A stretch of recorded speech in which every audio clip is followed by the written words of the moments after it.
Hello friends, ನಾವಿತ್ತು squid masala ಹೇಗೆ ಮಾಡುವಂತ ನೋಡುವ.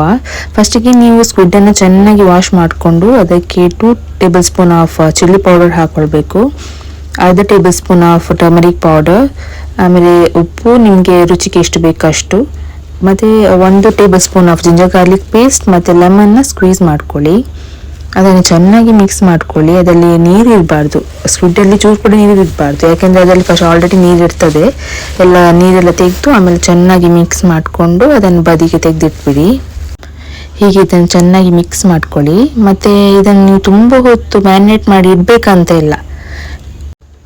ಒಂದು ಪ್ಯಾನಿಗೆ ಆಯಿಲ್ ಹಾಕಿ ಅದು ಬಿಸಿ ಆಗ್ತಿದ್ದ ಹಾಗೆ ಸ್ಕ್ವಿಡನ್ನು ಅದಕ್ಕೆ ಹಾಕಿ 2 ಪೋರ್ಷನಲ್ಲಿ ಹಾಕಿ. ಮತ್ತು ಇದು ತುಂಬ ಬೇಯಿಸಬೇಡಿ, ತುಂಬ ಬೇಯಿದ್ರೆ ಅದು ರಬ್ಬರ್ ಥರ ಆಗ್ತದೆ. ತುಂಬ ಬೇಯಲಿಕ್ಕಿಲ್ಲ, ಒಂದು 5 ಮಿನಿಟ್ಸ್ ಅದರಲ್ಲಿ ಫ್ರೈ ಮಾಡಿದರೆ ಸಾಕು, ಅದರಲ್ಲಿ ನೀರು ಬಿಡ್ತದೆ.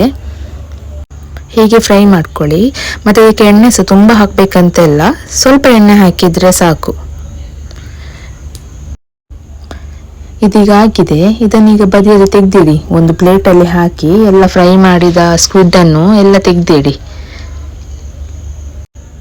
ಒಂದು ಪೋರ್ಷನ್ ಆಯಿತು. ಈಗ ಸೇಮ್ ಮತ್ತೊಂದು ಪೋರ್ಷನನ್ನು ಪುನಃ ಅದೇ ಸೇಮ್ ಆಯಿಲಿಗೆ ಪುನಃ ಹಾಕಿ ಅದೇ ಥರ ಫ್ರೈ ಮಾಡಿಕೊಂಡ್ರೆ ಆಯಿತು. ಜಾಸ್ತಿ ಫ್ರೈ ಮಾಡಬೇಡಿ, ಆಗದಾಗೆ ಒಂದು 10 ಮಿನಿಟ್ಸ್ 5 ಮಿನಿಟ್ಸ್ ಮಾಡಿದರೆ ಸಾಕು. ತುಂಬ ಬೇಯಿಸ್ಲಿಕ್ಕಿಲ್ಲ, ಜಸ್ಟ್ ಒಂದು ಫ್ರೈ ಆದರೆ ಸಾಕು. ಇದು ಕೂಡ ಆಗಿದೆ. ಇದನ್ನು ಕೂಡ ತೆಗೆದು ಬದಿಗೆ ಒಟ್ಟಿಗೆ ತೆಗೆದಿಟ್ಟರೆ ಆಯಿತು. ಈಗ ಅದು ಎಣ್ಣೆಯಲ್ಲಿ ನೀರು ಬಿಟ್ಟದ್ದು ಹಾಗೆ ನಿಡ್ತದೆ, ಸೊ ಅದು ಸ್ವಲ್ಪ ನೀರು ಆವಿಯಾಗಲಿ, ಸ್ವಲ್ಪ ಬಿಸಿ ಮಾಡಿ. ನೀರೆಲ್ಲ ಹೋದ ನಂತರ ಆ ಎಣ್ಣೆಗೆ ಒಂದು 2 ಚಾಪ್ಡ್ ಆನಿಯನ್ ಹಾಕಿ ಅದನ್ನು ಮಿಕ್ಸ್ ಮಾಡಿ. ಅದು ಸ್ವಲ್ಪ ಗೋಲ್ಡನ್ ಬ್ರೌನ್ ಕಲರ್ ಬರಬೇಕು, ಸ್ವಲ್ಪ ಬೇಯಬೇಕದು. ನಿಮಗೆ ಎಣ್ಣೆ ಕಮ್ಮಿ ಅಂತಾದರೆ ಎಣ್ಣೆ ಹಾಕ್ಕೊಳ್ಳಿ ಚೂರು ಬೇಕಿದ್ರೆ, ಇದರಲ್ಲೀಗ ಸಾಕು, ನಿಮಗೆ ಬೇಕಿದ್ರೆ ಹಾಕ್ಕೊಳ್ಳಿ. ಇದೀಗ ಬೆಂದಿದೆ. ಇದಕ್ಕೆ 1 ಟೇಬಲ್ ಸ್ಪೂನ್ ಚಿಲ್ಲಿ ಪೌಡರ್ ಹಾಕಿ, 1 ಟೇಬಲ್ ಸ್ಪೂನ್ ಕೊರಿಯಂಡರ್ ಪೌಡರ್, ಮತ್ತು jeera powder 1/4 tea spoon, and pepper powder 1/4 tea spoon hockey mix ಮಾಡಿ. ಅದರೊಟ್ಟಿಗೆ ಒಳ್ಳೆ ಫ್ರೈ ಆಗಬೇಕು. ಮಸಾಲ ಹಾಕಿದ ಕೂಡಲೇ ಅದು ತಳ ಹಿಡಿತದೆ, ಅದು ಸ್ವಲ್ಪ ನೋಡ್ಕೊಳ್ಳಿ. ಅದನ್ನು ಸ್ಟಿರ್ ಮಾಡ್ತಾ ಇರಿ, ಹಾಗೆಯೇ ಬಿಡಬೇಡಿ.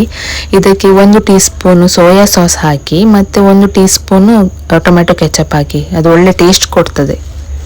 ಬೇಡದವರು ಸ್ಕಿಪ್ ಮಾಡ್ಕೊಳ್ಬೋದು ಟೊಮೆಟೊ ಕೆಚಪ್, ಸೋಯಾ ಸಾಸ್ ಹಾಕಿ ಮಾತ್ರ. ಇದು ಮಿಕ್ಸ್ ಮಾಡಿ. ಅದಾದ ನಂತರ 2 ಟೊಮ್ಯಾಟೋನ ಗ್ರೈಂಡ್ ಮಾಡಿಕೊಂಡು ಅದರ ಪೇಸ್ಟನ್ನು ಕೂಡ ಇದಕ್ಕೆ ಹಾಕ್ಲಿಕ್ಕುಂಟು. ಇದೀಗ ಪೇಸ್ಟ್ ಆಗಿದೆ ಟೊಮ್ಯಾಟೊದು. ಇದನ್ನು ಕೂಡ ಅದಕ್ಕೆ ಹಾಕಿ ಮಿಕ್ಸ್ ಮಾಡ್ಕೊಳ್ಳಿ. ಇದು ಈಗ ಹಸಿ ವಾಸನೆ ಹೋಗೋ ತನಕ ನೀವು ಮಿಕ್ಸ್ ಮಾಡ್ಕೊಳ್ಬೇಕು, ಹಸಿ ವಾಸನೆ ಇರಬಾರ್ದು. ಸ್ಲೋ ಫ್ಲೇಮಲ್ಲಿ ಇಟ್ಟು ಚೆನ್ನಾಗಿ ಫ್ರೈ ಮಾಡ್ಕೊಳ್ಳಿ, ಹಸಿ ವಾಸನೆ ಹೋಗುವ ತನಕ.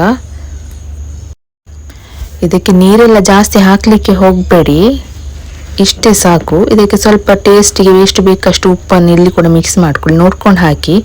ನಾವು ಸ್ಕ್ವಿಡನ್ನು ಮ್ಯಾರಿನೇಟ್ ಮಾಡೋ ಕೂಡ ಸ್ವಲ್ಪ ಉಪ್ಪು ಹಾಕಿದ್ದೇವೆ. ಇದನ್ನೀಗ ಚೆನ್ನಾಗಿ ಮಿಕ್ಸ್ ಮಾಡ್ಕೊಳ್ಳಿ, ಅದು ಹಸಿ ವಾಸನೆ ಹೋಗೋ ತನಕ.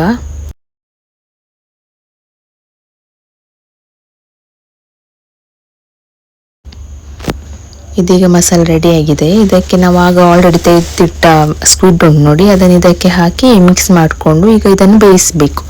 ನಾವಾಗ ಫ್ರೈ ಮಾಡುವಾಗ ಫುಲ್ ಬೇಯಿಸಲಿಲ್ಲ, ಸ್ವಲ್ಪ ಮಾತ್ರ ಬೇಯಿಸಿದ್ದು. ಸೊ ಇದಕ್ಕೆ ಹಾಕಿದ ನಂತರ ಈಗ ನೀವು ಫುಲ್ ಬೇಯಿಸ್ಕೊಳ್ಬೇಕು. ಇದೀಗ ಮಸಾಲದೊಟ್ಟಿಗೆ ಒಳ್ಳೆ ಬೇಯಬೇಕು, ಉಪ್ಪು ಖಾರ ಎಲ್ಲ ಸರಿ ಹೀರಿ ಒಳ್ಳೆ ಬೇಯಬೇಕದು. ಇದನ್ನು ಸ್ವಲ್ಪ ಒಂದು 5 ಮಿನಿಟ್ಸ್ ಹೀಗೆ ಮಿಕ್ಸ್ ಮಾಡಿ ಆನಂತರ ಮುಚ್ಚಿ ಬೇಯಲಿಕ್ಕೆ ಇಡಿ. ಉಪ್ಪೆಲ್ಲ ನೋಡ್ಕೊಳ್ಳಿ, ಮತ್ತೆ ಮುಚ್ಚಿ ಬೇಯಲಿಕ್ಕೆ ಇಡಿ.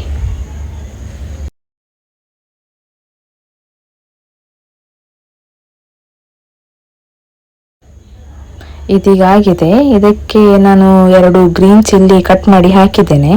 ನಿಮಗೆ ಖಾರ ಜಾಸ್ತಿ ಬೇಕು ಹೇಳೋರು ಇನ್ನು ಬೇಕಿದ್ರೆ ಜಾಸ್ತಿ ಹಾಕ್ಕೊಳ್ಬೋದು, ಚಿಲ್ಲಿ ಪೌಡರ್ ಬೇಕಿದ್ರೂ ಹಾಕ್ಕೊಳ್ಬೋದು.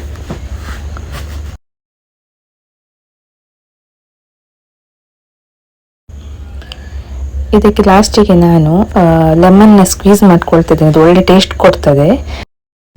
ಇಲ್ಲಿ ಬೇಕಿದ್ರೆ ಲಾಸ್ಟಿಗೆ ನೀವು ಕರಿಬೇವನ್ನು ಸಹ ಹಾಕ್ಕೊಳ್ಬೋದು. ನನಗೆ ಕಸೂರಿ ಮೇಥಿದು ಫ್ಲೇವರ್ ಇಷ್ಟ, ಅದಕ್ಕೆ ನಾನು ಇಲ್ಲಿ ಕಸೂರಿ ಮೇಥಿ ಹಾಕ್ಕೊಳ್ತಿದ್ದೇನೆ. ಇದೀಗ ರೆಡಿ ಆಗಿದೆ. ಇದನ್ನು ನೀವು ಇಡ್ಲಿ ಚಪಾತಿ ಯಾವುದೊಟ್ಟಿಗೆ ಬೇಕಿದ್ರೂ ತಿನ್ಬೋದು.